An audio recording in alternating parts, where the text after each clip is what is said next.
Yes, सो हम लोगों ने लास्ट सेशन के अंदर स्टूडेंट्स लीज वाला अकाउंटिंग स्टैंडर्ड कंप्लीट किया था। आई होप सब लोगों ने रिवीजन कर लिया होगा एंड आप सबको क्लैरिटी आ गई होगी how the lease basically works. खास करके सेल एंड लीज बैक वाला रिवीजन जरूरी था। एक सिंपल सा मैंने जर्नल एंट्री आपको सिखाया था एंड वो जर्नल एंट्री के अंदर एक जगह पे right to use the asset हम लोग ने कल डेबिट किया था एंड उस टाइम पे हमने एक फॉर्मूला अप्लाई किया था। करेक्ट है? जस्ट एंड जस्ट कि वो स्टूडेंट्स फॉर्मूला क्यों अप्लाई किया था और क्यों एचएमआर अपने यहाँ पे अकाउंटिंग स्टैंडर्ड वालों ने अपने को वहां पे एक फॉर्मूला दिया।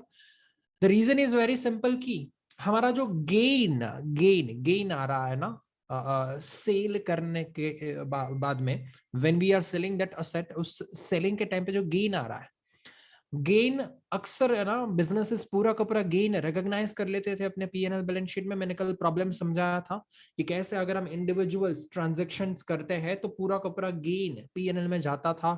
इन काफी सारे लोग उसका मिसयूज कर देते थे ज्यादा प्रॉफिट दिखाने के लिए वगैरह वगैरह। तो वो जो वहां पे दिक्कत आ रहा था अकाउंटिंग स्टैंडर्ड को कि भाई गेन पूरा का पूरा क्यों रिकॉग्नाइज हो रहा है। हालांकि देखने जाए ना तो असेट पहले भी हमारे पास थी, सेल एंड लीजबैक होने के बाद वापस हमारे पास ही आने वाली है। करेक्ट है? सो फॉर दैट रीजन वहां पे गेन रिकॉग्निशन एंड हमेशा स्टूडेंट्स यहाँ पे अकाउंटिंग स्टैंडर्ड्स हमेशा याद रखना, गेन है असेट्स है। गेन एंड असेट्स बेसिकली ये दो चीजें ऐसी है कि जिसको रिकॉग्नाइज करने समय पे हमारा अकाउंटिंग स्टैंडर्ड थोड़ा नेगेटिवली काम करेगा। ठीक है?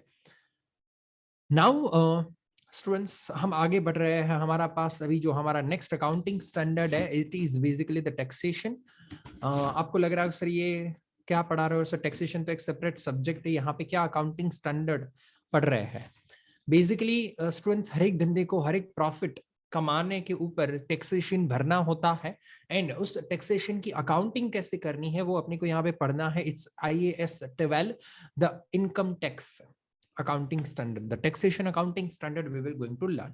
हालांकि accounting standard basically FR paper के लिए ना थोड़ा छोटा सा है, तो FR स्टूडेंट्स के लिए बहुत limited amount of the time में यहाँ पे ये स्टैंडर्ड कंप्लीट हो जाएगा। 99% इसी सेशन के अंदर अपने उसको कंप्लीट कर सकेंगे।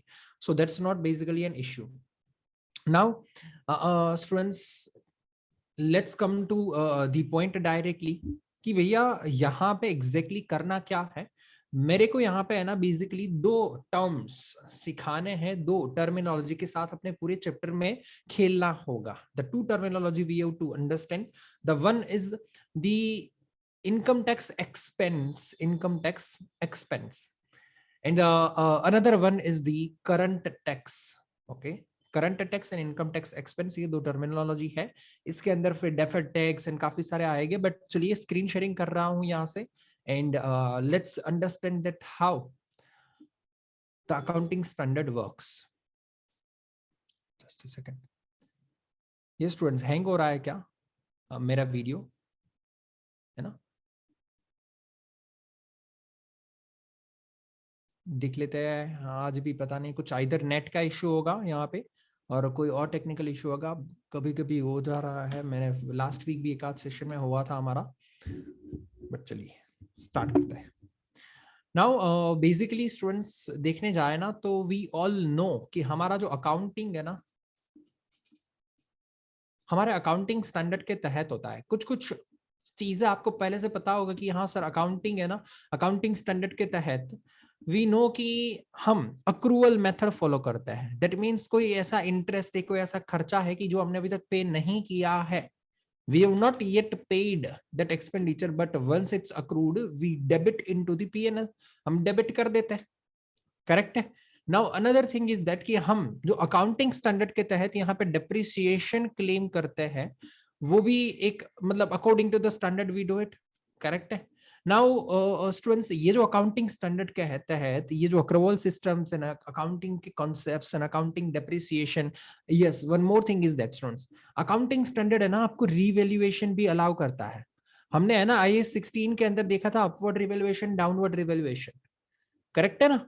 तो उसको अदर कॉम्प्रिहेंसिव इनकम में डालते हुए स्टूडेंट्स हम हमारा इनकम एक रिकॉर्ड कर सकते हैं, रिवैल्यूएशन गेन रिकॉर्ड कर सकते हैं।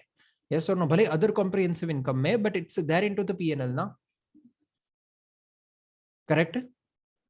सो कुछ कुछ कॉन्सेप्ट्स ऐसे हैं जो अकाउंटिंग स्टैंडर्ड अच्छे तरीके से वहां पे अलाउ कर रहा है, बट उसके अगेंस्ट में कभी इस तरीके के कॉन्सेप्ट्स आपको टैक्सेशन में नहीं देखे जाएंगे स्टूडेंट्स। टैक्सेशन के अंदर कभी कभार ऐसा हो जाता है कि वो अक्रूवल मेथड से नहीं बट कैश मेथड से आपको बोल रहा है करो।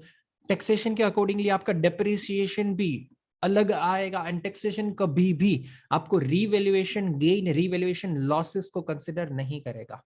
सो एक अकाउंटिंग स्टैंडर्ड वाले बनाने वाली इंस्टीट्यूट कुछ अलग तरीके से प्रॉफिट्स वगैरह कंप्यूट करेंगी, टैक्सेशन डिपार्टमेंट कुछ अलग तरीके से अपना प्रॉफिट्स वगैरह कंप्यूट करेगा। As both the items or both the partitions here right now, the accounting and the taxations are following the different principles of computing the profit computation के अलग अलग प्रिंसिपल्स फॉलो हो रहे हैं, इसलिए दोनों जगह पे स्टूडेंट्स नेट प्रॉफिट अलग आएगा। आपको पता नहीं है शायद, बट हर एक एंटिटी का, हर एक नहीं बट बड़े बड़े मेजर एंटिटीज का स्टूडेंट्स दो सेट्स ऑफ अकाउंट्स बनता है। एक अकाउंटिंग प्रॉफिट होता है ना, कि टैक्सेबल प्रॉफिट होता है। जीवन में याद रखिएगा दो प्रॉफिट होते हैं, करियर कंपास का भी दो प्रॉफिट है, accounting profit and taxable profit. Correct है। आपने अभी तक कोई भी सब्जेक्ट्स का अगर टैक्सेशन, इंडियन टैक्सेशन या यूके टैक्सेशन नहीं पढ़ा है, इसलिए आपको बहुत ज्यादा इन डेप्थ इसके बारे में नहीं पता होगा। बट जो बच्चे ने अभी तक, हालांकि इसमें से तो कोई नहीं है जिन्होंने मेरे पास में टैक्स पढ़ा हुआ है, but when you learn you will understand कि हाँ प्रैक्टिकल लाइफ के अंदर दो प्रॉफिट्स एग्जिस्ट करते हैं। एक होता है अकाउंटिंग स्टैंडर्ड के एंड अकाउंटिंग प्रिंसिपल्स से बनाया गया प्रॉफिट, एंड दूसरा होता है टैक्सेशन रूल्स के बेसिस पे बनाया गया net profit. Are you agree कि ये दोनों प्रॉफिट अलग अलग हो गए? ये कॉन्सेप्ट समझ में आ गया? क्योंकि दोनों के अंदर रूल्स एंड रेगुलेशंस अलग अलग है। And the most common difference is students nothing but the depreciation. एक चीज मुझे बताइएगा कि प्रॉफिट डेफर होगा by just one single reason, and that is the depreciation. हर एक एंटिटी के पास डेप्रिसिएशन अकाउंटिंग का अलग होगा, टैक्सेशन का अलग होगा। यस और नो बताइए। यस स्टूडेंट्स, सो क्या लग रहा है आपको, क्या इस तरीके के डिफरेंस आएंगे? Tell me.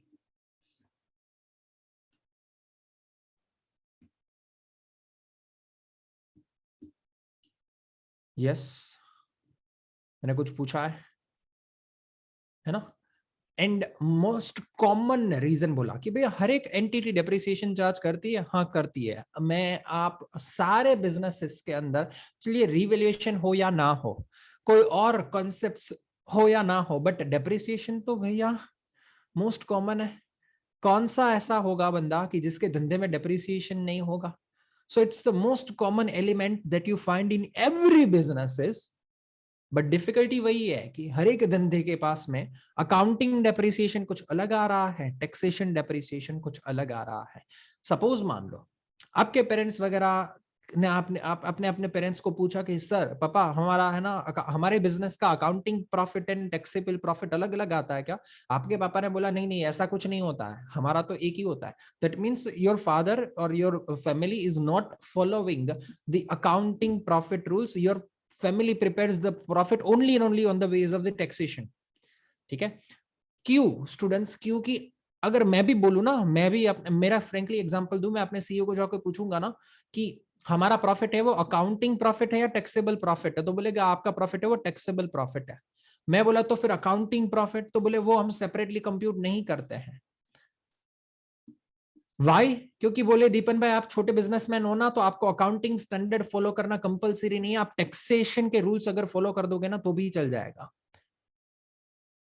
Are you getting this point? So only and only the large entities will going to prepare a separate set of, only large entity will going to apply, will going to prepare a separate set of P&L balance sheet. And जब separate P&L balance sheet बनता है तब separate profits आ जाते हैं दोनों के, है ना? अब लोग सर अकाउंटिंग प्रॉफिट किसके लिए काम में आता है? शेयर मार्केट को डिस्क्लोज करने के लिए, हमारे शेयर होल्डर्स को दिखाने के लिए, जनरल पब्लिक के लिए अकाउंटिंग प्रॉफिट होता है। एंड हमारे टैक्सेशन डिविजन्स के लिए, टैक्स भरने के लिए टैक्सेबल प्रॉफिट होता है। करेक्ट है? बट स्टूडेंट्स देखने जाए ना तो ये डिफरेंसेस के काफी और सारे रीजंस भी हो सकते हैं। It's not just and just depreciation that we are talking about, और भी काफी सारे रीजन है। जैसे कि सपोज सिंपल एग्जांपल बताता हूं मैं, आपने कहीं पे रास्ते में मास्क नहीं पहना था और आपको 1,000 रुपए का पेनल्टी आया हुआ है, अकाउंटिंग बोल रहा है ठीक है कोई बात नहीं, आप उस 1,000 के फाइन को एक्सपेंडिचर के तौर पर रिकॉर्ड कर दो। टैक्सेशन बोल रहा है नहीं नहीं भाई ये तो आपका पर्सनल खर्चा है। दीपन भाई आपने मास्क नहीं पहना था, उसमें करियर कंपास की क्या गलती है? तो उसको एक्सपेंडिचर नहीं रिकॉर्ड कर सकते हो आप। तो मुझे बताइएगा नाउ, एक अकाउंटिंग प्रॉफिट आपको बोल रहा है कि ओके ठीक है आप एक्सपेंडिचर रिकॉर्ड कर लो, टैक्सेशन बोल रहा है नहीं कर सकते। तो क्या मुझे बताइएगा प्रॉफिट अलग अलग होगा कि नहीं होगा? विल द प्रॉफिट डिफर और नॉट? Tell me. यस बहुत सही है स्टूडेंट्स। तो मैंने बोला उस तरीके से काफी सारे रीजंस हो सकते हैं यहाँ पे कि भाई दोनों कॉन्सेप्ट्स के अकॉर्डिंगली प्रॉफिट अलग अलग आए। Now when you say that कि सर प्रॉफिट अलग अलग आ रहे हैं, तब it's by default assumed accounting profit is not same as taxable profit। तो क्या मैं ऐसा भी बोल सकता हूं ना कि अकाउंटिंग के प्रॉफिट में से कंप्यूट किया हुआ tax, tax computed as per accounting, या तो पूरा लिखने दो, tax on accounting profit is not same as tax on taxable income। Okay दिक्कत है, ठीक है, दैट मीन्स दोनों साइड से यहाँ पे टैक्स सेम नहीं आएगा। तो आप बोले सर तो अभी कर रहे तो करे क्या, what we should do now? ये जो चीज आप बोल रहे हो ना tax on a taxable income, ये है आपका एग्जैक्टली टैक्स पेएबल। बताइए आपके पास इनकम टैक्स डिपार्टमेंट आएगा, इनकम टैक्स डिपार्टमेंट आपके पास से अकाउंटिंग प्रॉफिट से टैक्स मांगेगा या टैक्सेबल इनकम से टैक्स मांगेगा? बताइए। From where the tax division will ask you for the tax, from first option or from the second option? बताइए।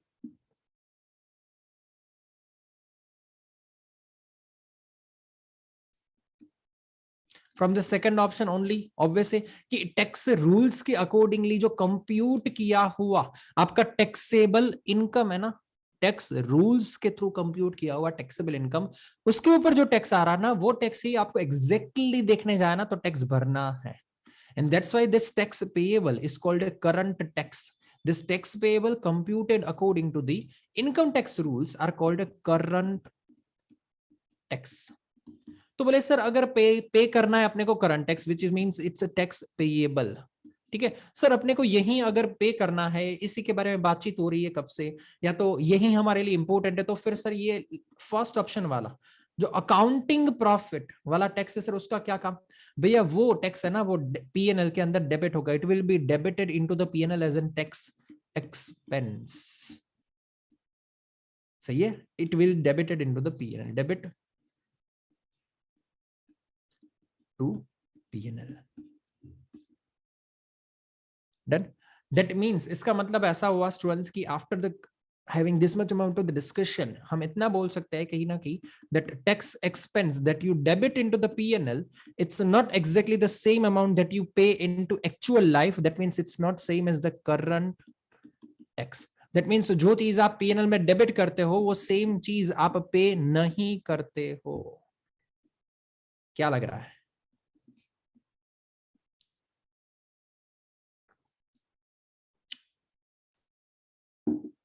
क्या लग रहा है, सही है कि नहीं है? Yes. So that's why students क्या हम बोल सकते हैं कि if this is the situation, तो हम यहाँ पे क्या बोल सकते हैं पता है कि टैक्स एक्सपेंस एंड हमारा खास करके जो करंट टैक्स है ना स्टूडेंट्स, वो अगर मान लो इक्वल नहीं है तो उसको इक्वल कैसे बनाया जाए, how we can make it as an equal. तो तभी इक्वल हो सकता है जब मैं यहाँ पे करंट टैक्स के अंदर मतलब टैक्स पेएबल के अंदर या इस साइड कोई भी एक साइड में कोई ना कोई प्लस माइनस के एडजस्टमेंट्स करूं। जैसे कि सपोज मान लो मुझे लग रहा है यहाँ पे कि लेट्स से सपोज मेरा पीएनएल में डेबिट हुआ हुआ जो मेरे पास में भी टैक्स है ना, वो 5,000 का है, ठीक है, इट्स 5,000। एंड हमारे पास में, मुझे बताइएगा स्टूडेंट्स की टैक्स डिवीजन वाले बोल रहे हैं कि आप है ना दीपन भाई 4,500 हमको पे करो अभी। अकाउंटिंग बोल रहा है 5,000 का टैक्स आना चाहिए, टैक्स डिवीजन वाले मांग रहे हैं 4,500 का टैक्स। तो how both this figures can become equal? ये तभी इक्वल हो सकते हैं जब मैं इसमें +500 करूं तब।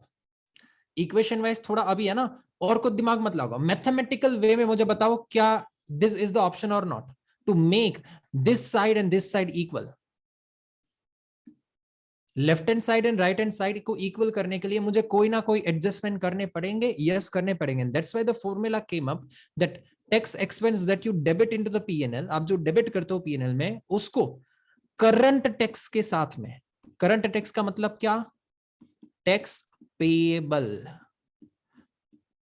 करंट टैक्स के साथ में इक्वल करने के लिए, इस दोनों को इक्वल करने के लिए कोई ना कोई एडजस्टमेंट करने के पड़ेंगे, आइदर प्लस फॉर्म में और माइनस फॉर्मेट में, and that is called a deferred tax. इस एडजस्टमेंट्स को बोला जाता है डेफर्ड टैक्स। अब माइनस कैसे करने हो सकते हैं? It may also be possible कि हमारा अकाउंटिंग बोल रहा है कि दीपन पे आपको 5,000 का टैक्स भरना है, बट टैक्सेशन वाले मांग रहे 6,500 का टैक्स। तो ये दोनों फिगर्स को इक्वल कैसे करें? By just removing the 1,500 from here. That means 1,500 क्या है? Deferred tax. ये मेरा डेफर्ड टैक्स है, सही है everyone?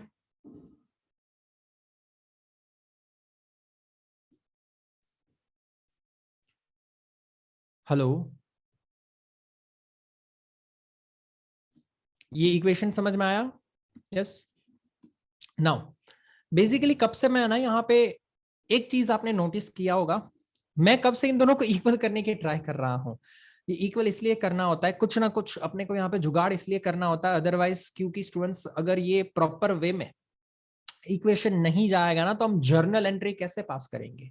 How we will going to pass a journal entry if you have this 3 elements ना, तभी ना तभी जर्नल एंट्री अकाउंटिंग के अंदर पास हो सकती है। कैसे पास होती है मैं बताता हूं। देखिए यहाँ पे इस केस के अंदर देखिएगा मैं क्या कर रहा हूं, पीएनएल अकाउंट डेबिट, कितने से पीएनएल डेबिट करूं मुझे बताइए जल्दी से।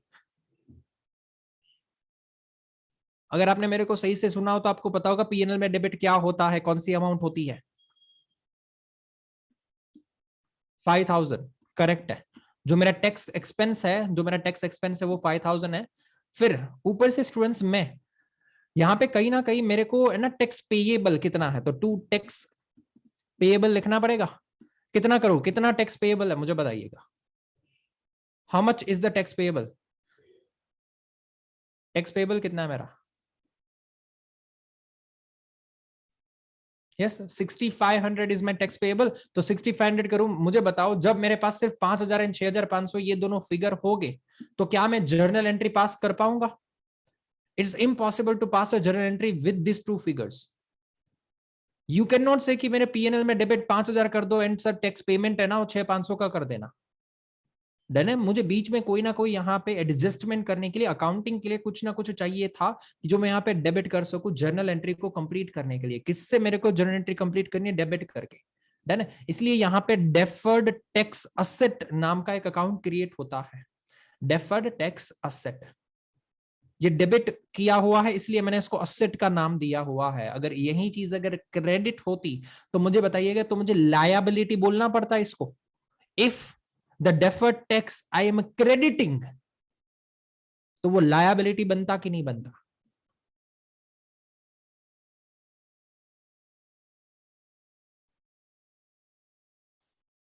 Yes yes? तो हमने अब तक क्या सीखा students? What we have learn till now that, एक चीज सीखी हम लोगों ने कि भैया जो हम मैं जो कोई भी चीज यहाँ पे टैक्स एक्सपेंस के तौर पे पीएनएल में डेबिट करता हूं, वो चीज एंड वो अमाउंट एंड हमारा एग्जैक्टली देखने जाए ना तो टैक्स लायबिलिटी जो जो आता है, जो टैक्स पेएबल आता है, जो मेरा करंट टैक्स आता है, वो दोनों सेम नहीं है। अब ये दोनों सेम नहीं है, let's say suppose tax expense 5,000 है, आपका टैक्स पेएबल है 6,500, ज्यादा टैक्स भरने को हो रहा है, तो अब इसका अकाउंटिंग कैसे करेंगे? How we will going to do the accounting? तो एक सिंपल सा इक्वेशन मैंने आपके सामने प्रेजेंट किया कि जनरली इस केस में क्या किया जाता है, तो what ever is the tax expense is equal to your current tax, which means whatever is the tax payable plus or minus deferred tax. Done है। तो ये 5,000 हो गया, 6,500 होगा प्लस, और हालांकि हमारे केस में माइनस करने को है, सो माइनस हो जाएगा 1,500। 1,500 का डेफर्ड टैक्स क्रिएट करना पड़ेगा। सही है। नाउ स्टूडेंट्स, अब थोड़ा और आगे बढ़ते हैं। डेफर्ड टैक्स, एक जगह पे मैंने ना एक शब्द यूज किया था, deferred tax asset and deferred tax liability. सही है। चलिए उसको और आगे ज्यादा समझते हैं, क्योंकि अभी भी चीजें ऑब्वियसली 100% कंप्लीट नहीं हुई है ना, आपकी साइड से भी वो क्लैरिटी नहीं है। सी एग्जैक्टली इश्यू कहां पे आता है पता है, कि सपोज मान लो हमारा अकाउंटिंग बोल रहा है कि दीपन भाई 5,000 का ही टैक्स लगना चाहिए, बट टैक्स अथॉरिटी बोल रही है दीपन भाई 6,500 का टैक्स भरना पड़ेगा। दैट मीन्स चांसेस है कि हमारे अकाउंटिंग प्रॉफिट थोड़ा कम आ रहा होगा, बट इसके अगेंस्ट में टैक्सेबल प्रॉफिट जो है ना, टैक्स वाला प्रॉफिट, वो थोड़ा ज्यादा हो रहा होगा। क्योंकि जब ज्यादा प्रॉफिट होता है ना, तभी हमारे पास से ज्यादा टैक्स मांगा जाता है, एंड जब कम प्रॉफिट होता है ना, तभी हमारे पास से कम टैक्स मांगा जाता है। बताइए।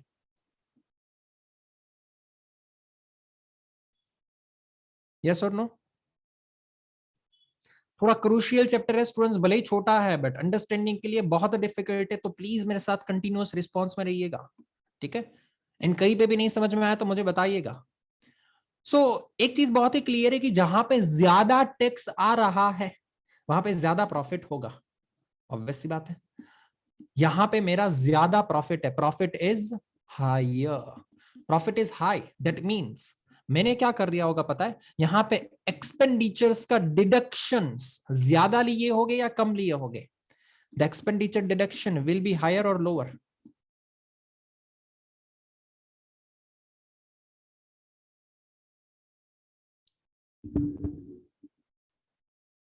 जल्दी से। लोअर। यस। एक्सपेंडिचर कम लेता हूं, अपने आप प्रॉफिट ज्यादा दिखेगा, expenditure will be lower. Okay, ठीक है। अब सिंपल सा एग्जांपल लेते हैं इसके अंदर students, expenditure lower, that means depreciation का एग्जांपल लेते हैं। दैट मींस ऐसा हुआ होगा कि हमारा टैक्सेशन है ना, आपको सिर्फ 20,000 का डेप्रिसिएशन क्लेम करने को दे रहा है, बट अकाउंटिंग ने आपके ऊपर दिलदारी दिखाई थी, आपको 30,000 का डेप्रिसिएशन अलाउ कर दिया था। तो क्या मुझे बताइए कि because of this depreciation difference and in इस पर्टिकुलर रीजन के कारण आपने यहां पे एक्सपेंडिचर ज्यादा डिडक्ट किया है, यहां पे एक्सपेंडिचर कम डिडक्ट कर पाए, and because of that profit taxation के अंदर थोड़ा ज्यादा आ रहा है, यहां पे प्रॉफिट थोड़ा कम आ रहा होगा। यस और नो?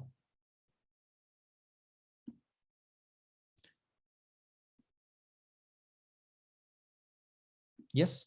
नाउ ये जो डेप्रिसिएशन आपका है, basically students we all know कि अकाउंटिंग हो या डेप्रिसिएशन का एग्जांपल लिया है स्टूडेंट्स। चलिए एक एंटिटी, एक जगह पे आपको कम डेप्रिसिएशन है, एक जगह पे ज्यादा डेप्रिसिएशन है, बट एक प्रिंसिपल हम सबको पता है स्टूडेंट्स की, कोई भी बंदा डेप्रिसिएशन जब क्लेम करेगा ना, उसकी जो टोटल कॉस्ट होती है ना, सपोज मैंने मशीनरी खरीदा था 1,00,000 में, I have bought the machinery at a price of 1,00,000, तो मैं अकाउंटिंग का बोलूं या फिर टैक्सेशन का, 1,00,000 से ज्यादा का, 1,00,000 से ज्यादा का क्या कोई डेप्री क्लेम कर सकता है पूरी दुनिया में? Can anyone claim more than 1,00,000 of the depreciation? This is the cost.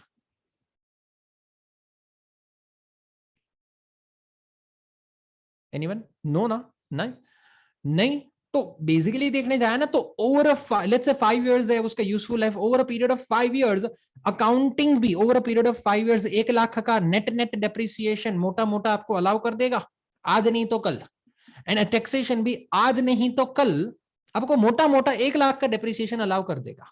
सिर्फ डिफरेंस ये आता है कि सर कोई एक पर्टिकुलर ईयर में डिफरेंस हो सकता है, बट मोटा मोटा ओवरऑल 5 साल का आप अगर कंपेयर करने जाए ना, तो 5 साल में अकाउंटिंग भी 1,00,000 का डेप्रिसिएशन दे रहा है, टैक्सेशन भी सेम 1,00,000 का डेप्रिसिएशन दे रहा है। सिर्फ फर्क इतना है कि पहले साल में अकाउंटिंग जो आपको दिया वो 30,000 का डेप्रिसिएशन दिया, एंड टैक्सेशन आपको पहले साल में दिया ना, तो पहले साल में टैक्सेशन वालों ने 20,000 का डेप्रिसिएशन दिया। तो ऐसा होता रहेगा कि कोई एक पर्टिकुलर ईयर में अकाउंटिंग ज्यादा डेप्रिसिएशन दे रहा है, टैक्सेशन कम दे रहा है, तो नेक्स्ट ईयर ऐसा होगा कि टैक्सेशन 25 दे रहा है एंड अकाउंटिंग आपको 20 का डेप्रिसिएशन दे रहा है। तो ये तो फ्लक्चुएशन चलते रहेंगे स्टूडेंट्स। क्या लग रहा है आपको? What do you think? Up down चलता रहेगा इन दोनों का? Yes yes?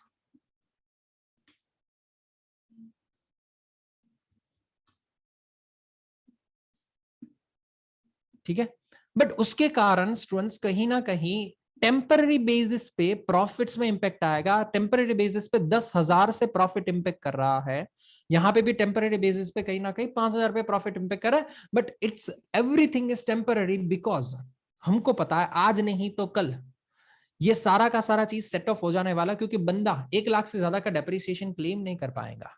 ठीक है, तो बेसिकली अकाउंटिंग टैक्सेशन आज नहीं तो कल अपने हिसाब से वो डेप्रिसिएशन एडजस्ट कर लेंगे। ठीक है, एक सिंपल सा एग्जांपल लेते हैं 100 से। एक 100 रुपीज का कोई एसेट था आपका। अकाउंटिंग का एग्जांपल लेते हैं। अकाउंटिंग सबसे पहले साल में आपको अलाउ किया, लेट्स से अकाउंटिंग वाला है ना एसएलएम मेथड फॉलो कर रहा है। ठीक है, एसएलएम मेथड फॉलो कर रहा है, तो वो क्या करेगा, आपको 33 एंड 33 का आपको डेप्रिसिएशन दे दिया। डन है। अब टैक्सेशन वाला बोला दीपन भाई ये ऐसा असर है जिसमें पहले साल में हम लोग है ना 50% डेप्रिसिएशन दे देते 50 का, एंड देन उसके बाद हम लोग क्या करते एसएलएम मेथड से, तो 50 एंड 25 टैक्स डेप्रिसिएशन दिया। सही है ना? तो मुझे बताइएगा उसके कारण मेरे प्रॉफिट में क्या इंपैक्ट आएगा? टैक्सेशन का प्रॉफिट, या तो लेट्स अकाउंटिंग प्रॉफिट मान के चलता है।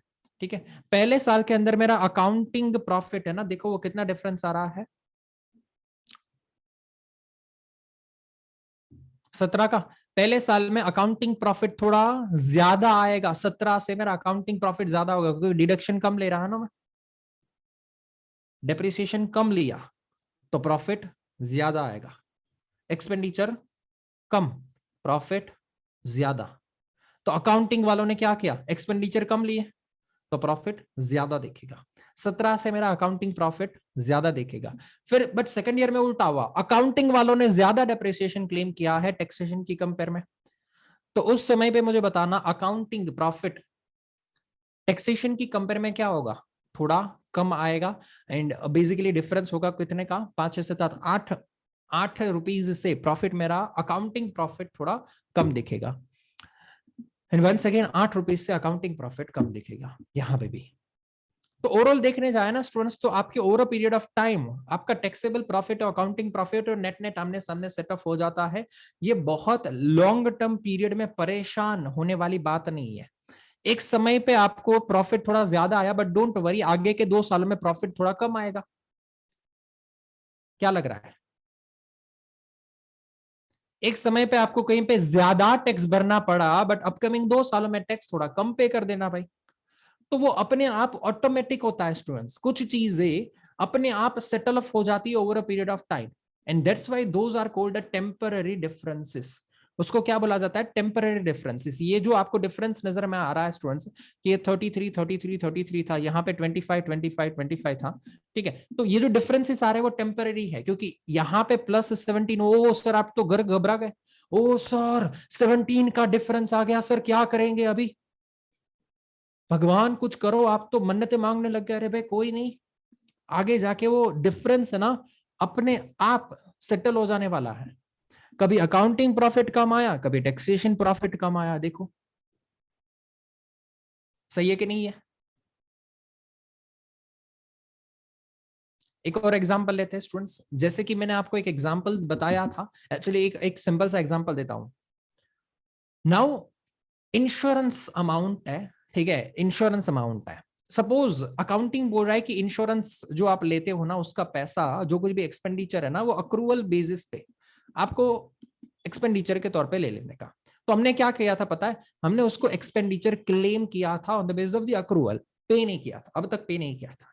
बट टैक्सेशन बोला इस तरीके के इंश्योरेंस को तभी आप रिकॉर्ड कर सकते हो जब आप उसका पेमेंट करो। तो टैक्सेशन वालों ने ना अपने को वो एक्सपेंडिचर डिडक्ट करने को अलाउ नहीं किया। We have not yet deducted the expenditure under tax rules. तो मुझे बताइएगा कि इसके कारण यहां पे प्रॉफिट में डिफरेंस आएगा? यस yes, क्योंकि सपोज मान लो 5,000 का इंश्योरेंस, 5,000 का एक्सपेंडिचर मैंने अकाउंटिंग में क्लेम किया है, बट वही 5,000 का डिडक्शन मैंने टैक्सेशन में क्लेम नहीं किया है, तो अलाउ नहीं होगा।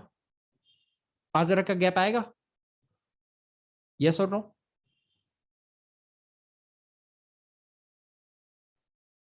Yes. Why? Because of one simple reason कि भैया अकाउंटिंग है वो अक्रूवल मेथड फॉलो कर रहा है, टैक्सेशन बोल रहा है नहीं हम कैश मेथड से इस चीज को देखेंगे।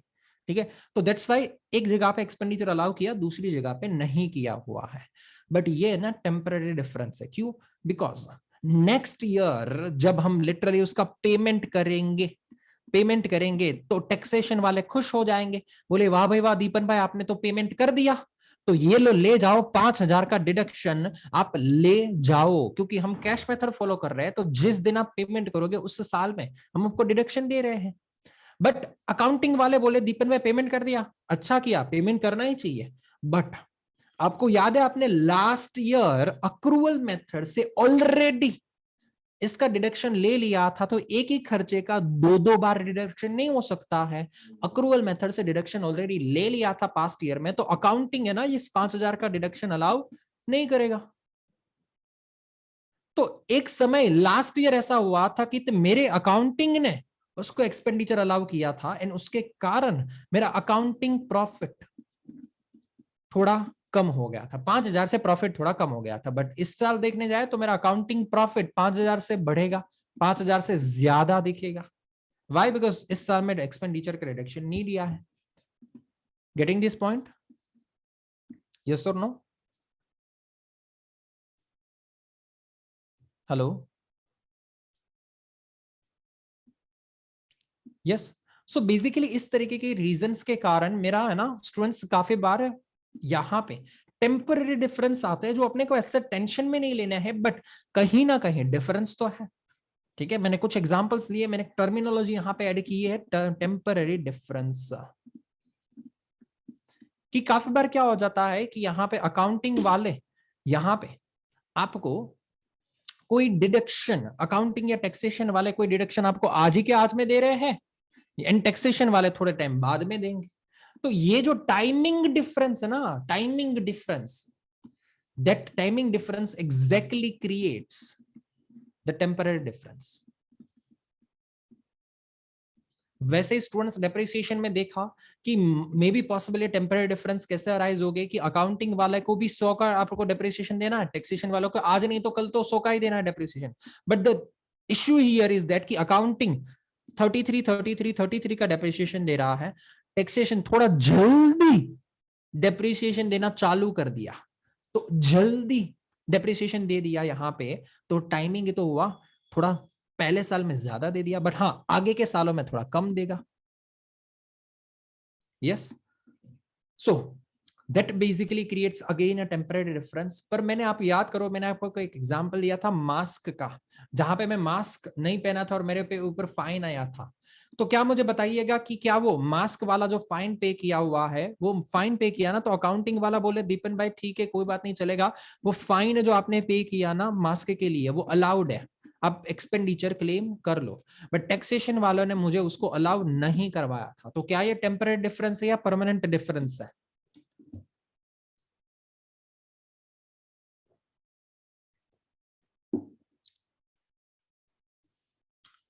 यस, ये परमानेंट डिफरेंस है, क्योंकि ऐसा तो है नहीं कि अकाउंटिंग वालों ने आज अलाउ किया, टैक्सेशन वाले उसको नेक्स्ट ईयर अलाउ करने वाले हैं।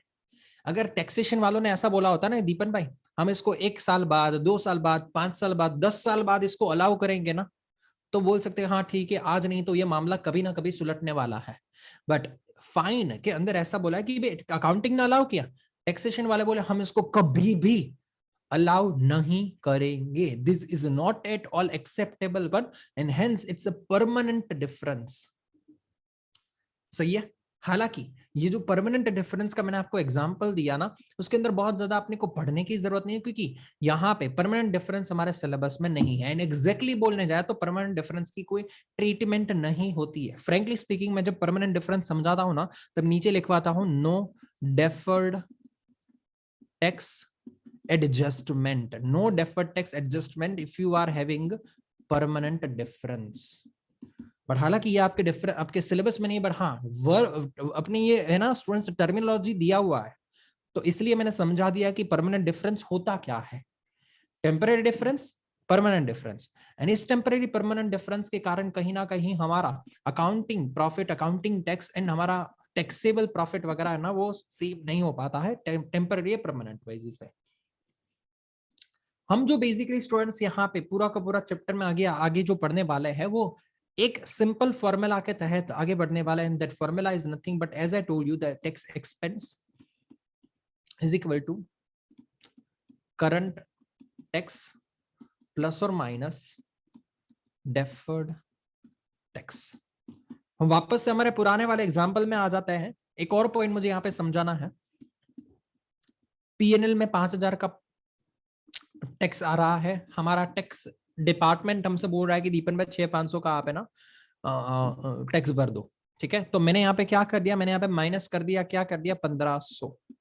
ठीक है, नाउ मुझे बताइएगा स्टूडेंट्स की आज मैं सोच रहा था कि यार 5,000 का ही टैक्स भरना है, बट टैक्सेशन वाले मेरे पास से ज्यादा टैक्स मांग रहे हैं, तो मेरे लिए दर्द है या मजा है? इज इट अ पेन और हैप्पीनेस फॉर मी?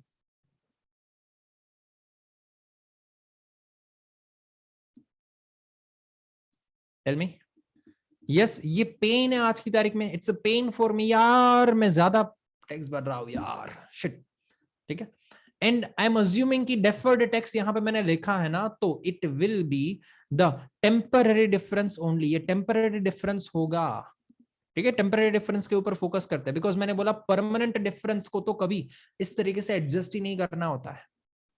करेक्ट है, तो कोई डेप्रिसिएशन या वॉट एवर रीजन के कारण कोई 1,500 का डिफरेंस आ रहा है और वो है हमारा टेम्पररी डिफरेंस है। ठीक है, तो देखने जाए ना स्टूडेंट्स, एक चीज मैंने आपको बताई कि देखो हर एक बंदे का समय आता है। आज अगर कोई बंदा दुखी है तो कल सुबह उठ के वो सुखी होने वाला है, आज जो सुखी है वो कल दुखी होने वाला है। डिप्रिसिएशन में देखा होगा आपने कि कभी हमारा प्रॉफिट 17 से ज्यादा हो रहा है तो हम मान लो खुश है, बट अपकमिंग 2 सालों के अंदर हमको 8 का नुकसान भी होने वाला है, -8 का वट एवर अमाउंट जो है। सही है ना? तो देखो आज अगर आप खुश हो तो डोंट वरी, भविष्य में दुखी होना पड़ेगा। एंड आज अगर आप हमारे केस के हिसाब से यहाँ पे क्या हो, दुखी हो, तो डोंट वरी, भविष्य में आपको सुख मिलने वाला है। एक सिंपल प्रिंसिपल है। दैट मीन्स अगर आपने यहाँ पे ज्यादा टैक्स भी भरा है तो कोई बात नहीं, भविष्य में ऐसा हो जाएगा कि आपको कभी ना कभी ऐसा हो जाएगा कि आपको कम टैक्स भरने को आएगा। सही है, डन है। सो इसीलिए स्टूडेंट्स इस 1,500 को बोला जाता है deferred tax asset. Deferred tax asset, ये मेरी असेट है। भविष्य के अंदर मैं 1,500 से, भविष्य के अंदर मैं 1,500 से कम टैक्स भरूंगा। कभी ना कभी तो ऐसा आएगा आएगा और आएगा। व्हेनेवर इट विल कम, मैं डेफर्ड टैक्स असेट मेरे पास मैंने अभी से क्रिएट कर दी गई है। ठीक है, कि मैं भविष्य में कम टैक्स भरूंगा।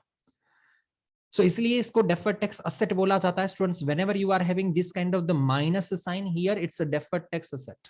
डन है। और इससे टोटली ऑपोजिट, जैसे कि स्टूडेंट्स मान के चलते आपको 8,000 का आपका अकाउंटिंग प्रॉफिट, टैक्सेशन वाले बोल रहे हैं कि दीपन भाई 7,500 ही पे करो। ठीक है, तो आपको इस इक्वेशन को कंप्लीट करने के लिए प्लस साइन करनी होगी। ठीक है, 500 प्लस ऐड करना होगा।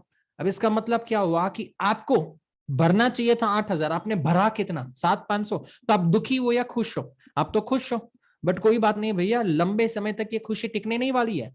आज 500 से कम टैक्स भरा है तो भविष्य में 500 ज्यादा टैक्स भरने को होगा। भविष्य में, भविष्य मतलब डेफर्ड टैक्स लायबिलिटी आएगी आएगी और आएगी। भविष्य में डेफर्ड टैक्स लायबिलिटी आएगी, फ्यूचर टैक्स लायबिलिटी 500 से आएगी आएगी और आएगी। Because right now you are happy, right now you have saved 500, तो भविष्य में 500 कभी ना कभी भरने को आएगा। समझ में आ रहा है?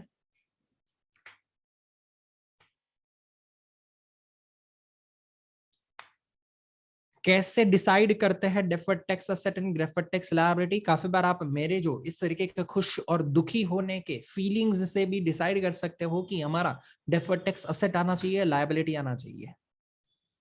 Got it?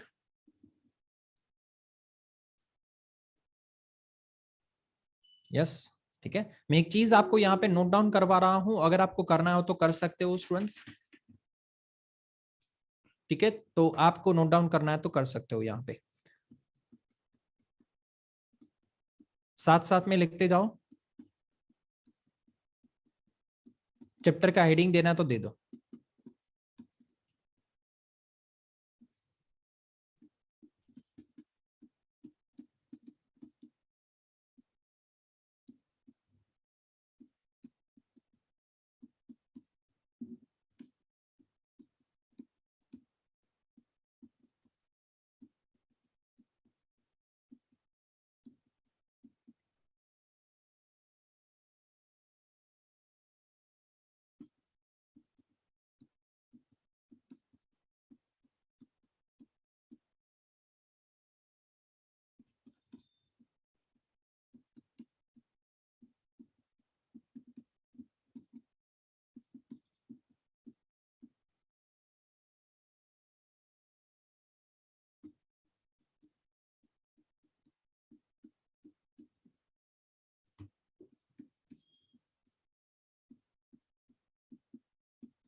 डर है, हो जाए मुझे बता देना।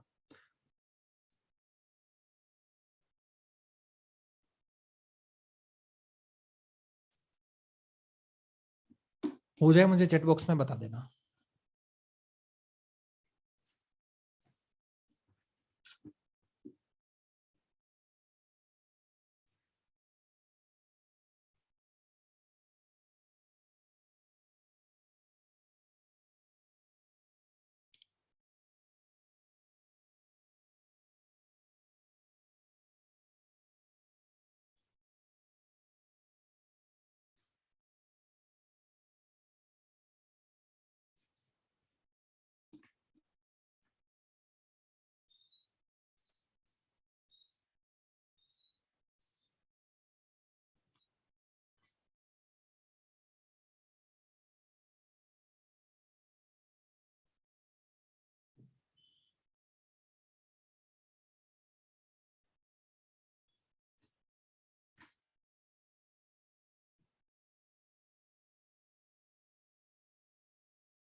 हो गया।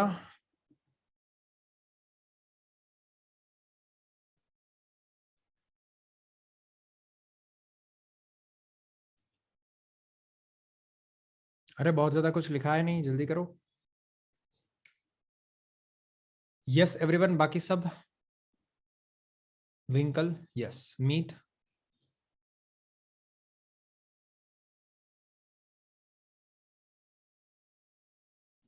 ओके। देन उसके बाद the next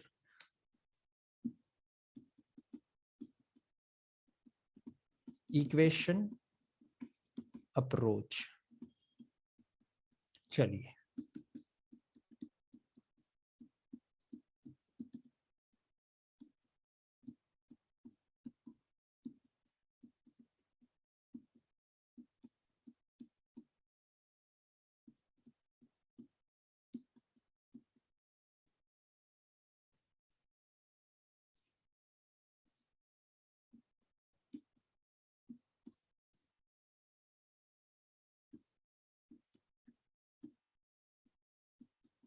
deferred tax asset, deferred tax liability, ये हो जाए फिर मुझे बता देना, फिर नेक्स्ट कॉन्सेप्ट लिखा था मैं।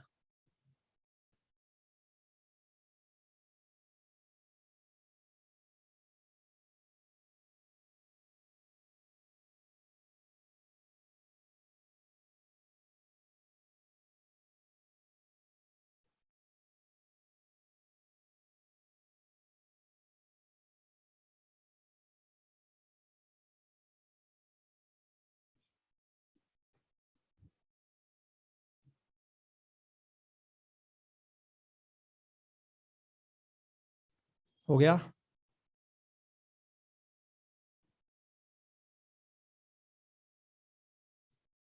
ओके, चलिए next.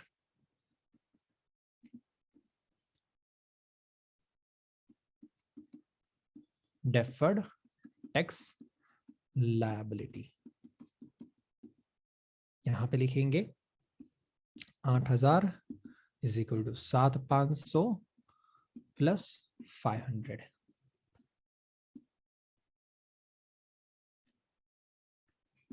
Tax as per accounts are 8,000, but we will pay only 7,500. This is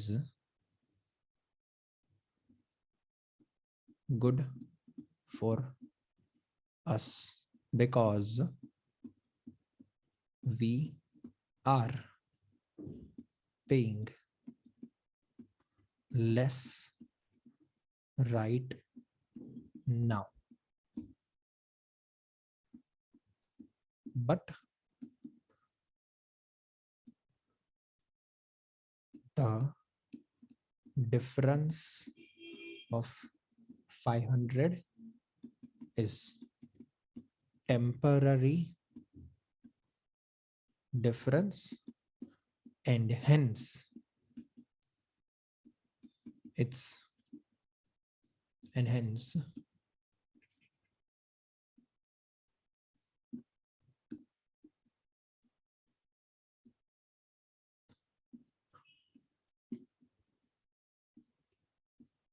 we in future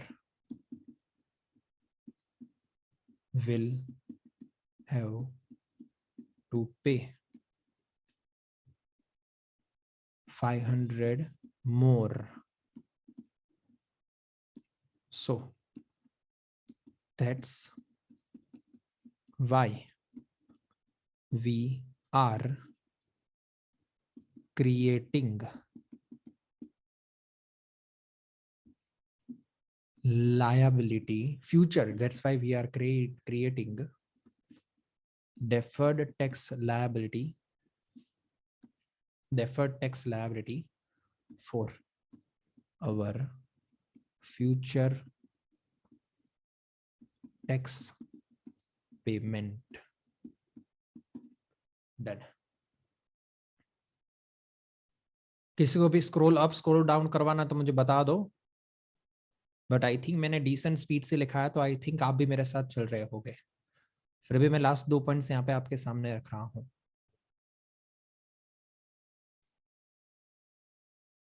done है, हो गया? बता देना मुझे।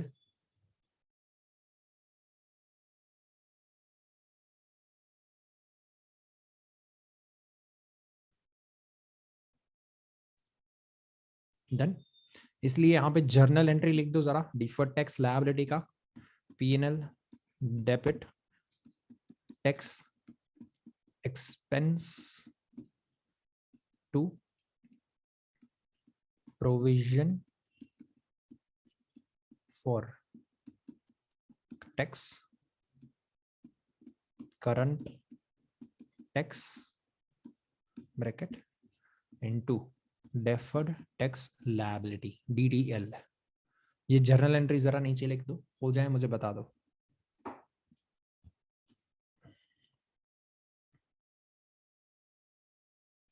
एंड इसमें से स्टूडेंट्स अभी आपको है ना, मेरे को डेफर्ड टैक्स असेट का अकाउंटिंग एंट्री मेरे को यहाँ पे चैट बॉक्स में लिखना है आपको। चलिए इसमें से डेफर्ड टैक्स असेट का एंट्री क्या होगा, चैट बॉक्स में लिखिए मेरे को। What can be the deferred tax asset accounting entry?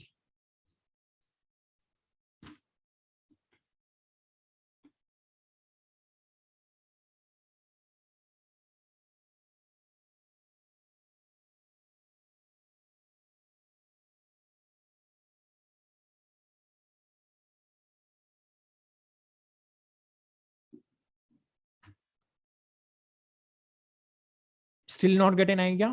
चलिए मैं आपके सामने फिगर्स रख रहा हूँ। ओके, मैं आपके सामने फिगर्स रख रहा हूँ, 1 मिनट। डेफर्ड टैक्स असेट के, ठीक है। डेफर्ड टैक्स असेट कैसे होती है? 5,000 आपका पीएनएल है, सामने आपने पे किया 6,500, माइनस कर दिया आपने 1,500। यस, पीएनएल डेबिट विंकल, ओके। फिर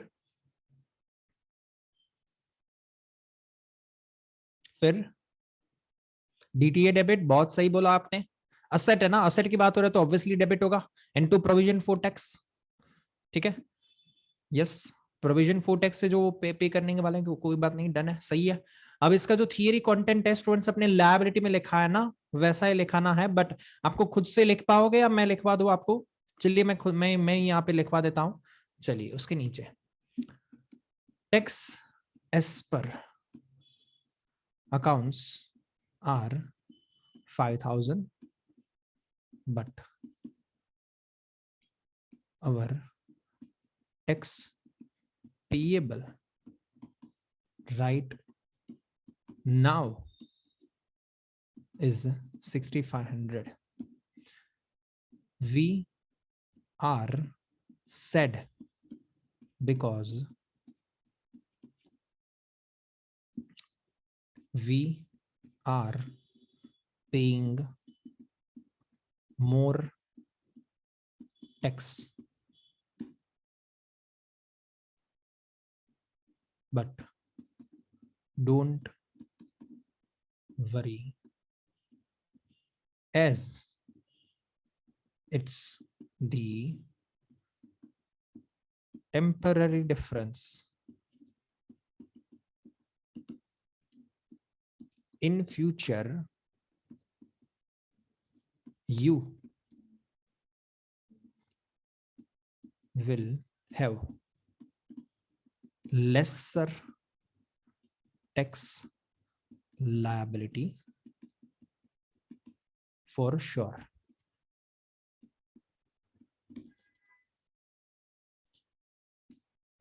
Done.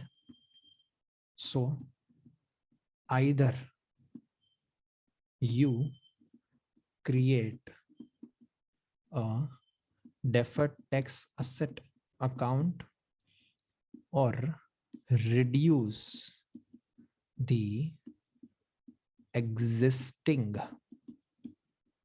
deferred tax liability account.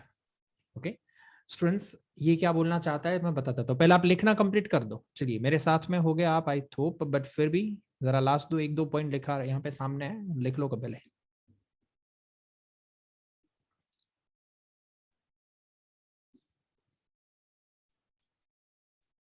हो जाए मुझे बता दो।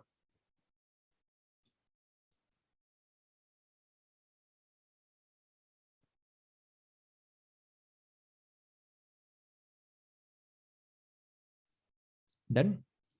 यस स्टूडेंट्स, बहुत ही सिंपल बात है स्टूडेंट्स की। सपोज मान लो हमारी एक बैलेंस शीट बहुत ही क्लीन है, ना कोई डेफर्ड टैक्स असेट है, ना कोई डेफर्ड टैक्स लायबिलिटी है, nothing. Now I wanted to create a deferred tax asset here in the asset side, तो आप एक नया डेफर्ड टैक्स असेट 1,500 से क्रिएट कर लो। बट सपोज मान लो हमारा पिछले कुछ सालों से कोई ना कोई बैलेंस शीट के अंदर कोई ना कोई रीजन से कोई डेफर्ड टैक्स लायबिलिटी काफी सालों से यहाँ पे पड़ी हुई है 2,000 की। अब मान लो मेरे को यहाँ पे डेफर्ड टैक्स असेट क्रिएट करना है 1,500 का, मैं ऐसे क्यों करूं? Instead of that I should what I should do, मेरे को मेरी डेफर्ड टैक्स लायबिलिटी 2,000 के बदले 500 से लिख देनी चाहिए। क्या लग रहा है आपको? ये करना चाहिए कि नहीं करना चाहिए? सेट ऑफ करना चाहिए ना असेट एंड लायबिलिटी को आमने सामने।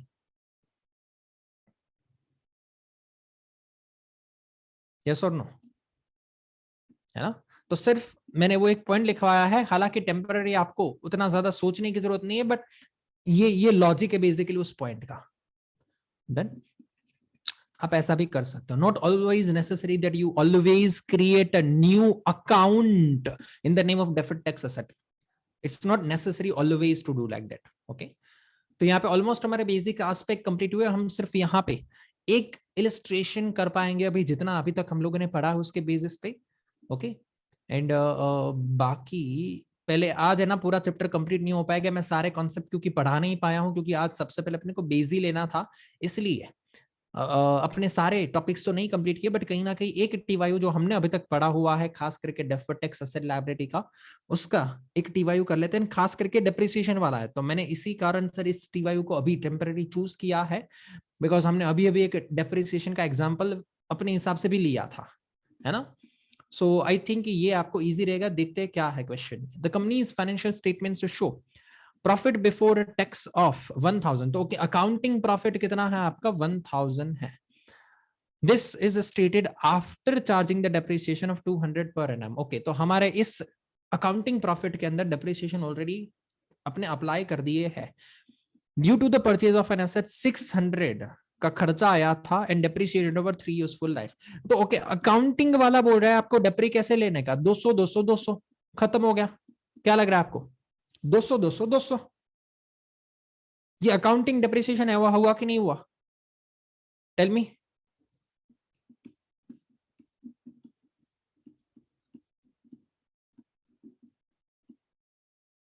Yes everyone? यस। बट मुझे बताइएगा स्टूडेंट्स, उसके कारण यहाँ पे डिफरेंस आएगा? आएगा, बिकॉज देखो टैक्स वाले कितना डेप्रिसिएशन अलाउ कर रहे हैं। टैक्स वाले बोल रहे दीपन भाई 240 का डेप्रिसिएशन पहले में लेंगे, फिर 210 का लेंगे, एंड देन लास्ट में 150 का लेंगे। देखिए यहाँ पे रेडीमेडली आपको फिगर दिए कि टैक्सेशन वाले इस हिसाब से आपको अलाउंसेस दे रहे हैं, डेप्रिसिएशन दे रहे हैं। तो मुझे बताइएगा डिफरेंस कितना है यहाँ पे? जो आपका डिफरेंस आ रहा है वो -40 आ रहा है, यहाँ पे डिफरेंस आ रहा है वो कितना? -10 आ रहा है, और यहाँ पे जो डिफरेंस आ रहा है वो +50 आ रहा है। बताइए एक समय पे जो दर्द हो रहा था वो एक साथ खुशी में पलट गया कि नहीं पलट गया? And once whatever negative figure you have got, all that has negative figure have been converted into positive। ये आमने सामने सेटअप हो गया स्टूडेंट्स। ये क्यों मैंने बोला था, ये आज नहीं तो कल स्टूडेंट्स ये टेम्पररी डिफरेंसेस सारे सेटअप हो ही जाते हैं, बिकॉज वी ऑल नो के डेप्रिसिएशन के अंदर नेट नेट आप अकाउंटिंग को देखें या टैक्सेशन को देखें, नेट नेट जो हमारी कॉस्ट है ना 600 की, उससे ज्यादा का या उससे कम का डेप्रिसिएशन नहीं मिलता। तो अकाउंटिंग भी आपको 600 का दे रहा है, टैक्सेशन भी 600 का दे रहा है। It's just the difference is about the timing, कि ईयर 1 में थोड़ा प्लस माइनस हो सकता है, ईयर 2 में थोड़ा प्लस माइनस हो सकता है, ईयर 3 में प्लस माइनस होगा, that's it. But net net आज नहीं तो कल ही आमने सामने सेटअप हो जाने वाले हैं डिफरेंसेस। करेक्ट है? तो स्टूडेंट्स ये चीज समझ में आई? हमने इलस्ट्रेशन 1 किया, अभी तक कोई क्वेरी? नो। अब ये जो कोई भी डिफरेंस आपके सामने है उसके कारण क्या लग रहा है कि हमारा टैक्सेशन के अंदर 30% से डिफरेंस आएगा स्टूडेंट्स? यस। देखो आपका ये जो डिफरेंस है ना वो आपके प्रॉफिट को इंपैक्ट करेगा। This is not the tax difference, this is the profit difference. क्या लग रहा है आपको? क्योंकि ये हमारे क्या है, डेप्रिसिएशन है। डेप्रिसिएशन जो होते हैं स्टूडेंट्स वो डायरेक्टली किसको अफेक्ट करते हैं, प्रॉफिट को या टैक्स को? डायरेक्टली देखने जाए तो प्रॉफिट को इंपैक्ट करेंगे, है ना। और उसके अगेंस्ट में स्टूडेंट्स मुझे बताएगा इतना प्रॉफिट जब प्लस माइनस हो रहा है तो उसके सामने हमारा टैक्सेशन भी प्लस माइनस होगा कि नहीं होगा? डिफर करेगा ना। अकाउंटिंग का कुछ अलग टैक्सेशन आएगा, हमारे टैक्स अथॉरिटी के द्वारा कुछ अलग टैक्सेशन आएगा। क्या लग रहा है, सही है या नहीं है? हेलो? प्रॉफिट अलग, टैक्स अलग, ठीक है। तो नाउ बेसिकली यहाँ पे जरा लॉजिक समझिएगा। देखो पहला साल का सिचुएशन समझो। पहले साल में हम अकाउंटिंग, हम इरादा लेके बैठे थे कि यार 200 पे करना, बट अरे बाप रे यार टैक्स अथॉरिटी वाले हमसे 240 के हिसाब से टैक्स कंप्यूट करवा रहे हैं। तो हमको मजा आया या दुख हुआ? मजा आया या दुख हुआ?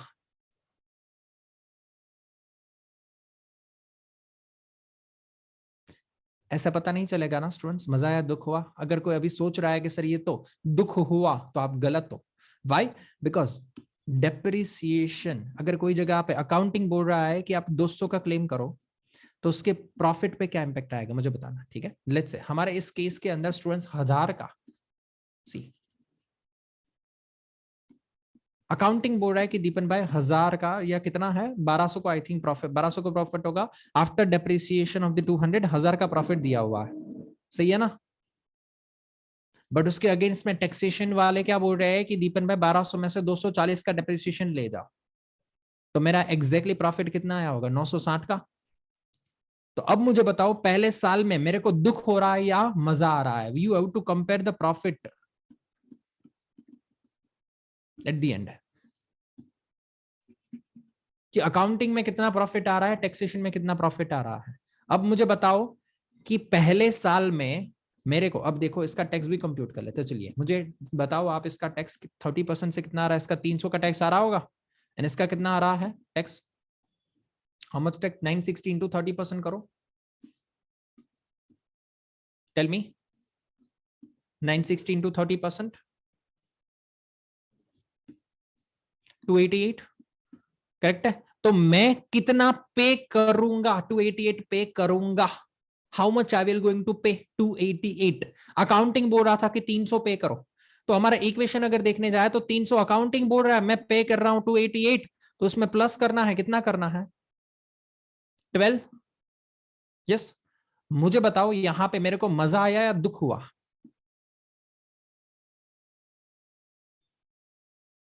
टेल मी, अभी मेरे को मजा आया कि दुख हुआ।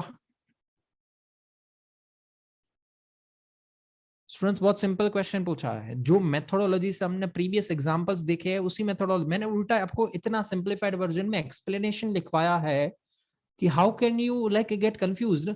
मजा ही आया ना यार, मैं सोच के बैठा था 300 का टैक्स भरूंगा, टैक्स ऑथोरिटी वाले मांगने लग गए यार 228, तो मजा आ गया ना, कम टैक्स भरना है। बट क्या ये मजा भविष्य में सजा बन सकता है? यस, भविष्य में ज्यादा टैक्स भरना हो सकता है। तो दैट्स वाई द 12 पाउंड से, $12 से मेरी डेफर्ड टैक्स लायबिलिटी क्रिएट होगी, and I will have to pass a journal entry that, कौन सी जर्नल एंट्री पास करूंगा, डेफर्ड टैक्स लायबिलिटी की, मैंने आपको लिखवाई है।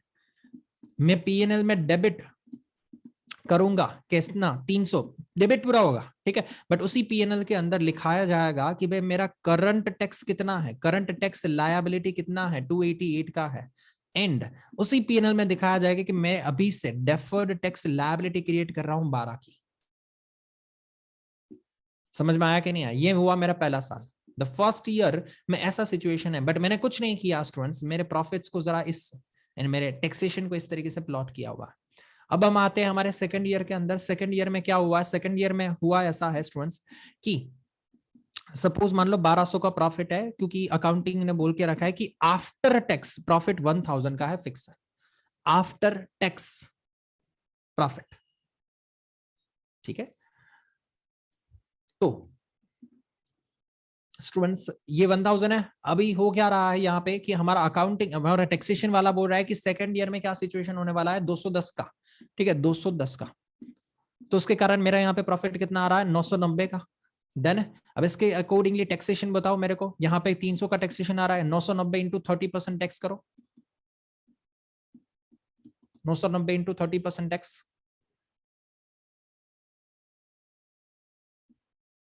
297। मजा आया दुख हुआ, मैं लिख रहा हूं यहाँ पे 300 इज इक्वल टू 297 प्लस 3, मजा आया दुख हुआ,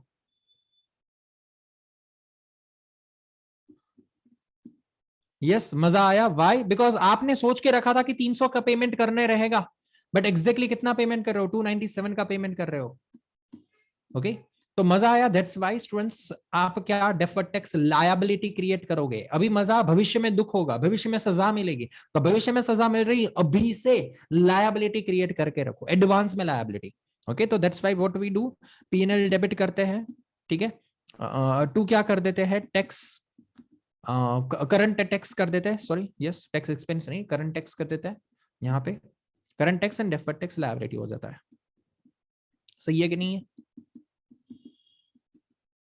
डेफर्ड टैक्स लायबिलिटी हो जाता है कितने, 3 से, सॉरी ये 297 3,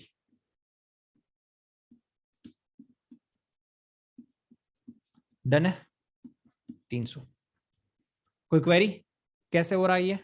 तीसरे साल के अंदर टोटली ऑपोजिट हो रहा है स्टूडेंट्स, तीसरे साल के अंदर ऐसा हो रहा है उसके बाद वाले के अंदर कि सॉरी यहाँ पे 1200 है ना, हाँ 1200 का प्रॉफिट हो रहा होगा, अकाउंटिंग बोला 200 का डेप्रिसिएशन ले जाओ एंड 1000 का प्रॉफिट है, बट हमारा टैक्सेशन बोला 1200 के प्रॉफिट में से हम आपको 150 का ही डेप्रिसिएशन देंगे, ठीक है। तो कितना आएगा यहाँ पे, 1050, 1050 का प्रॉफिट है, इसमें टैक्सेशन कंप्यूट करो जरा, यहाँ पे कितना टैक्स आ रहा होगा, 300 का टैक्स आ रहा होगा,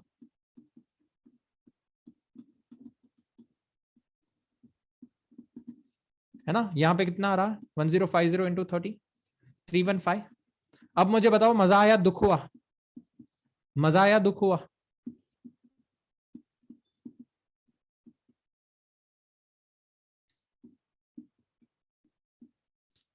दुख हुआ, पेन हुआ, यस। एंड इसीलिए इसको क्या बोला जाएगा, डेफर्ड टैक्स असेट बोला जाएगा। जब नेगेटिव साइन होती है तो डेफर्ड टैक्स असेट बोला जाएगा। But students, why should I create a deferred tax asset fresh account by 15?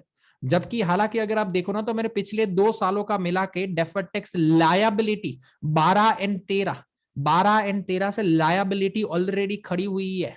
I have already created a deferred tax liability by 15। तो मैं इस डेफर्ड टैक्स लायबिलिटी को 0 कर देता हूं ना। क्या लग रहा है आपको? यस।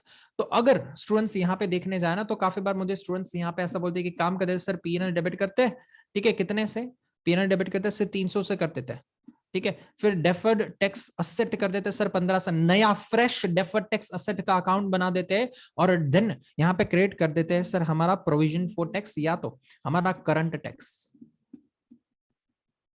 कितना 315 पे करना। बट मैं बोलूंगा यार क्यों फ्रेश अकाउंट बनाना, आपने देखा तो सही ना कि हमारे पास ऑलरेडी डेफर्ड टैक्स लायबिलिटी पड़ा हुआ है तो उसको डेबिट कर देते हैं। सो दैट कि क्या हो जाएगा, मेरा डेफर्ड टैक्स का हिसाब है ना 0-0 हो जाएगा। जो लायबिलिटी अब तक क्रिएट किया था वो लायबिलिटी को नलीफाई करने का बारी आ गया है, वो लायबिलिटी को अभी स्क्वायर ऑफ करने का बारी आ गया है, वो लायबिलिटी को भी 0 करने का बारी आ गया है। स्टोरी यहाँ पे खत्म हो गई है। डेप्रिसिएशन 3 साल में लेना था, 3 साल हो गए, खत्म हो गया, ठीक है। तो स्टोरी खत्म हो गई है। तो लायबिलिटी को भी मेरे को 0 करवाने की जरूरत होती है तो मैंने 0 करवा दिया। जो जो लायबिलिटी क्रिएट हुआ था उसको नलीफाई कर दिया मैंने। तो over a period of time students there will be obviously no deferred tax asset, no liability, सही है। बट वो हर एक सालों के अंदर अपने को डेफर्ड टैक्स का कहीं ना कहीं ट्रीटमेंट देना होगा। पता चला कैसे हो रहा, क्या हो रहा है? इट्स स्टूडेंट्स एक इक्वेशन अगर आप अपने दिमाग में बैठा लो ना तो ये सारी चीजें इजी बन जाएगी। अब जो कोई भी कंटेंट मैंने आज के सेशन में पढ़ाया है वो आपको कप्लान के अंदर नहीं नजर में आएगा बहुत ज्यादा कहीं पे, ठीक है। एंड थोड़ा बहुत कप्लान का सम सॉल्व करने का स्टाइल भी अलग है, सही है। सो अपने अगर वो स्टाइल से करने जाएंगे तो थोड़ा अपने को डिफिकल्ट लग रहा है, उससे बेटर मुझे लग रहा है कि ये वाला स्टाइल है हमारा इक्वेशन वाला मेथड है, वो बहुत लंबा लंबा स्टूडेंट्स कंप्यूटेशन कर रहे हैं कि जो मुझे पसंद नहीं है। हाँ, उन लोगों का कंप्यूटेशन क्या है मैं फिर भी एक्सप्लेन कर देता हूं। सी, वो लोग ऐसा मान के चल रहे हैं कि यहाँ पे जो 200 का डेप्रिसिएशन है तो स्टूडेंट्स आपका अकाउंटिंग बुक वैल्यू जो होगा वो कैसे होगा? अकाउंटिंग बुक वैल्यू पहले साल में 400 का बुक वैल्यू होगा असेट का, दूसरे साल में 200 का बुक वैल्यू होगा, तीसरे साल में हमारी असेट 0 हो जाएगी। हमारी बैलेंस शीट बुक वैल्यू बोल रहा हूं मैं, समझ में आया? बुक वैल्यू का मतलब क्या? बैलेंस शीट में दिखाता है ना, the cost of the asset minus depreciation बार नेट ऑफ करके दिखाता है। Are you getting? Book value का मतलब क्या है ना? यस। तो वो लोग है ना ये 400 200 एंड 0 के बुक वैल्यू को कंपेयर कर रहे हैं टैक्सेशन वाली बुक वैल्यू के साथ में। टैक्सेशन वाली बुक वैल्यू का मतलब क्या होता है? टैक्सेशन अपने को डेप्रिसिएशन देता 240, फिर 210 एंड 150। ओके, तो उसके कारण टैक्सेशन वाले उसका बुक वैल्यू क्या मांगते होंगे? टैक्सेशन वाले बोलते होंगे कि भाई दीपन भाई यहाँ पे बुक वैल्यू आया कितना, 600 माइनस 240 करो, बुक वैल्यू 600 कॉस्ट है एंड उसमें से बुक वैल्यू डिडक्ट करो। जस्ट सेकंड, मेरे को मैनुअल कैसे देना पड़ेगा, इधर गया होगा, इधर ही है शायद।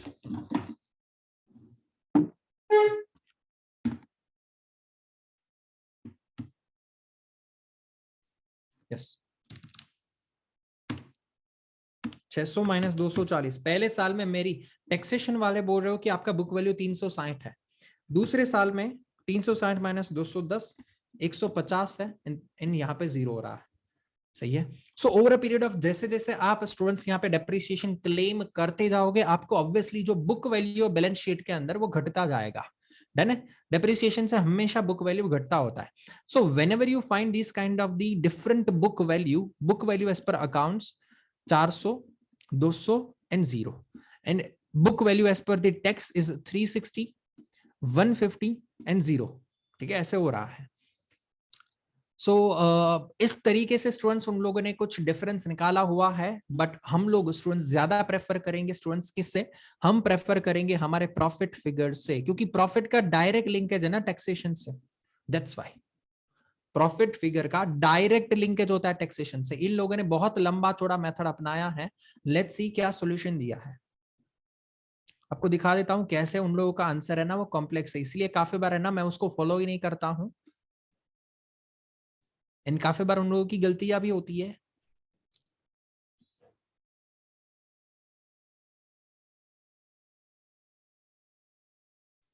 यस देखो ये हमारा आया था कि टैक्सेशन के अकॉर्डिंगली हमारा कितना आ रहा था, टैक्स लायबिलिटी 288, 297, 315 आया था। यस देखो पहले से दिखा देता हूं आपको, ये देखो पहले साल में आ रहा था हमारा टैक्सेशन 288 आ रहा था, ठीक है। दूसरे साल में कितना आ रहा था 297 टैक्स अथॉरिटी मांग रही थी हमारे पास में, तीसरे साल में 315 मांग रही थी, तो वही चीज हमारे लाए। अब हमारे पीएनएल के अकॉर्डिंगली 300 300 300 का आ रहा था, याद करो हमने तीनों साल में अकाउंटिंग टैक्स एक्सपेंस कितना लिया था 300 300 300, एंड दैट्स व्हाई स्टूडेंट्स आप देखिए 12 15 एंड 0 डेफर्ड टैक्स लायबिलिटी पहले 12 की क्रिएट की थी, फिर 3 का उसमें एडिशन किया था, एंड देन लास्ट ईयर में पूरी लायबिलिटी को नलीफाई कर दिया था, याद आया, हैव यू रिमेंबर्ड, याद आया। लायबिलिटी को पहले 12 से क्रिएट किया था, फिर 3 का और लायबिलिटी क्रिएट किया, एंड लास्ट ईयर में मैंने बोला चलो इसको पूरी लायबिलिटी को स्क्वायर ऑफ कर देते हैं, 15 से स्क्वायर ऑफ किया था, सही है।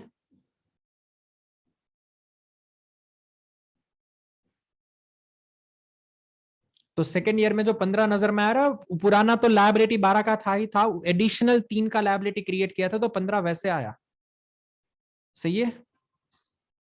बाकी अदरवाइज इन लोगों ने यहाँ पे वर्किंग दिखाई है, बट वंस अगेन मैंने बोला उस तरीके से देखो कैरिंग अमाउंट से किया हुआ बहुत कॉम्प्लिकेटेड वर्किंग है, don't follow this, okay, you just need to follow our simple method के भैया प्रॉफिट क्या आएगा, यू नो एवरीथिंग कि भैया डेप्रिसिएशन क्या है, एवरीथिंग इफ यू रिमेंबर हमने क्या किया, कुछ नहीं किया, बिफोर डेप्रिसिएशन वाला एक प्रॉफिट लिया, बिफोर डेप्रिसिएशन वाला प्रॉफिट कितना आ रहा था 1200, क्योंकि डेप्रिसिएशन नहीं होता तो प्रॉफिट दोनों में एक एक इक्वल होता, यस।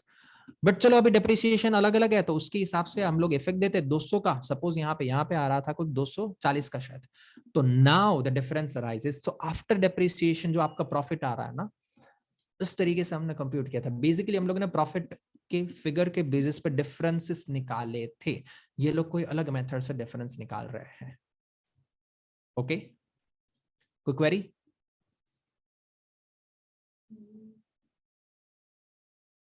एनीवन?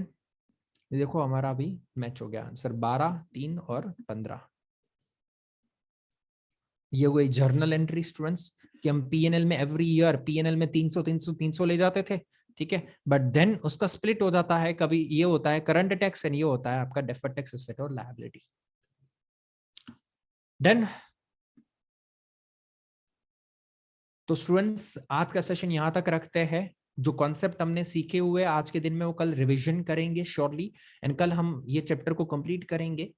थोड़ा नया एंड भारी भरकम चैप्टर था कॉन्सेप्ट वाइज, इसीलिए थोड़ा टाइम लग गया, otherwise number of pages wise देखने जाए तो ये चैप्टर उतना लेंथी नहीं है। What you need to do tomorrow, आपको रिवीजन करना है ना तो कप्लान में से रिवीजन मत करना, आप रिवीजन करो तो मैंने जो आपको लिखाया है ना आज उससे सिर्फ आप जरा रिवीजन कर लेना, बाकी सारी चीजें कल करेंगे, ओके। चलिए तो आज का एफआर का सेशन यहाँ तक रखते हैं, एफएम के सेशन को 11:15 में कंटिन्यू करेंगे, 11:15 में चालू करते हैं। Bye bye.